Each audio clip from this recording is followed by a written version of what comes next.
hartlik welkom. Dis wonderlik om weer te kan begin met 'n reeks. En ons is reeds hierdie week in week 8.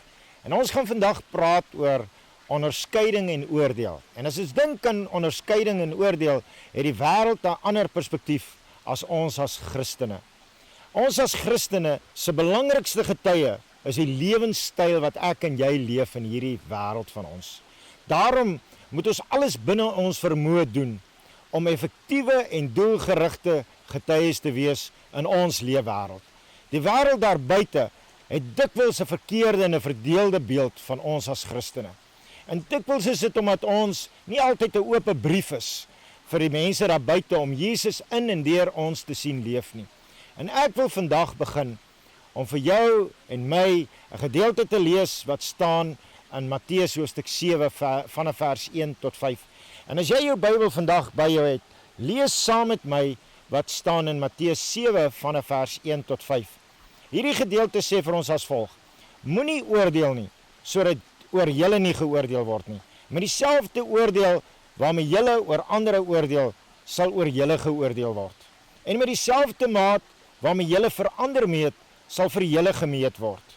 Waarom sien jy die splinter raak in jou broer se oog, terwyl daar 'n balk in jou oog te merk is? Merk jy nie op nie? Of hoe kan jy vir jou broer sê, wag, laat ek splinter uit jou oog haal, en intussen is daar 'n balk in jou eie oog?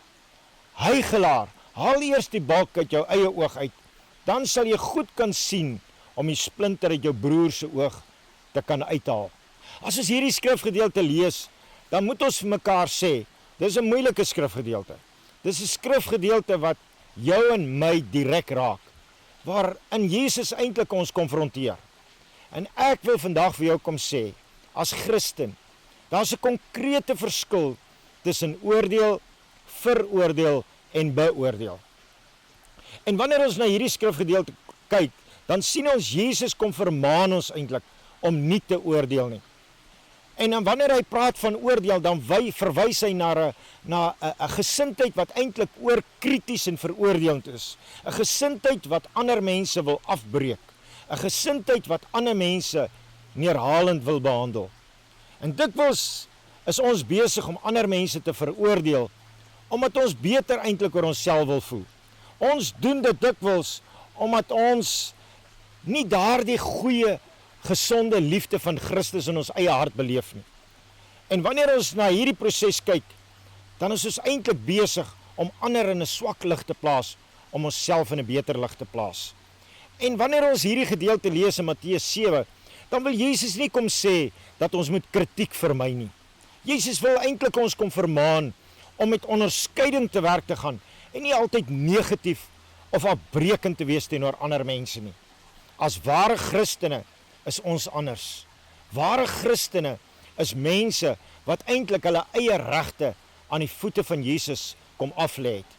Wanneer ons as Christene leef, dan het ons regte eintlik opgeoffer om in afhanklikheid en in onderworpenheid aan Jesus Christus te kom leef en aan sy wil. Ek en jy leef 'n leefstyl wat Jesus Christus uitbeeld.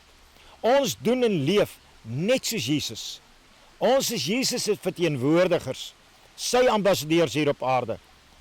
As ons op 'n plek kom waar die gebooie van Jesus of die gebooie van die wet vir ons so belangrik geword het, dat dit tot selfregverdiging lei, dan het ons niks anders as fariseërs geword nie.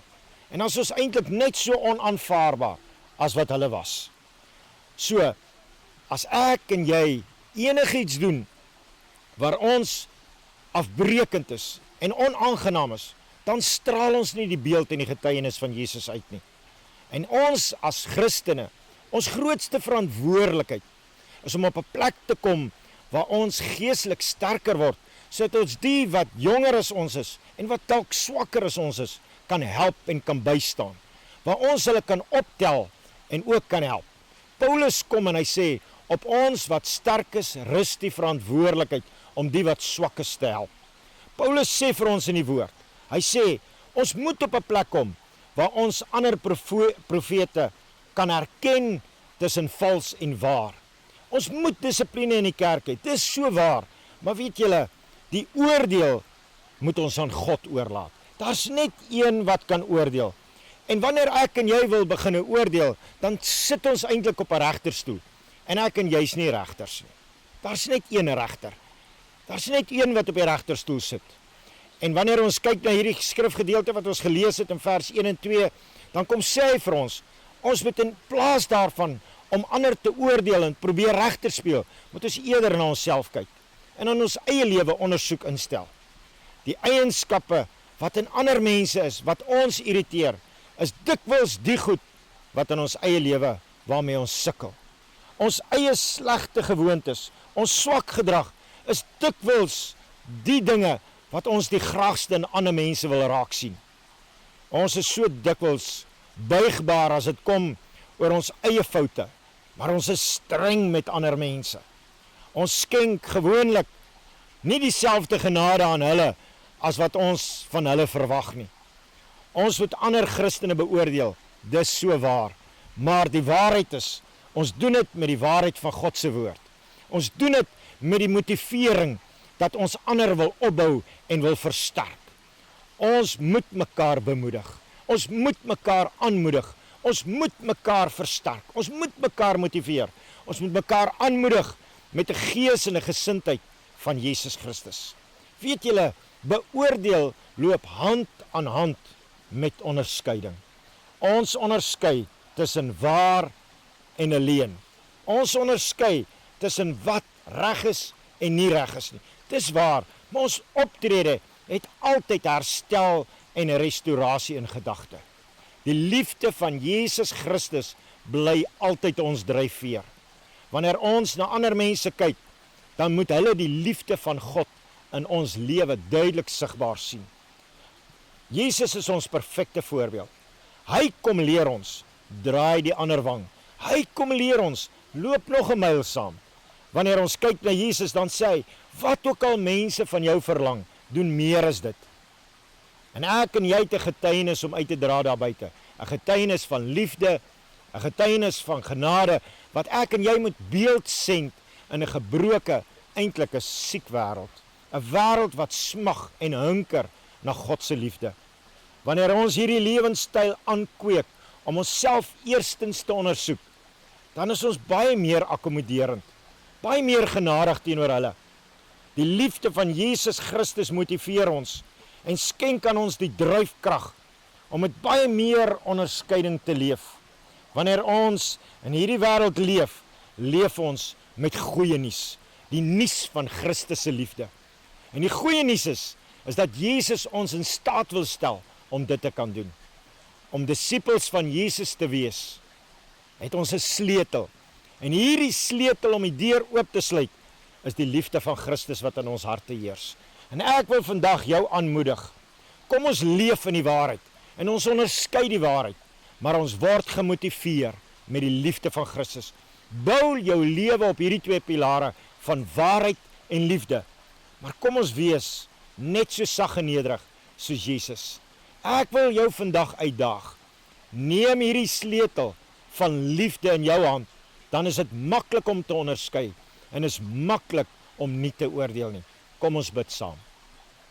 Here, wat 'n wonderlike voorreg om vandag as God se mense, as geliefdes van die Here, hierdie sleutel van liefde in ons hand te neem en dit in ons harte te bære, sodat ons in hierdie wêreld Jesus Christus kan beeldsend. Mag ons op 'n plek kom waar ons regtig hierdie liefde demonstreer aan 'n wêreld wat hunker daarna. Help ons daartoe in Jesus naam. Amen. Voordat ek jou vandag groet, julle gaan vandag in julle groep 'n bespreking hê oor wat is oordeel. Ek wil julle uitnooi, kom ons praat met vrymoedigheid en kom ons maak ons harte oop sodat die Here met jou en my kan praat. Mag die Here jou ryklik seën.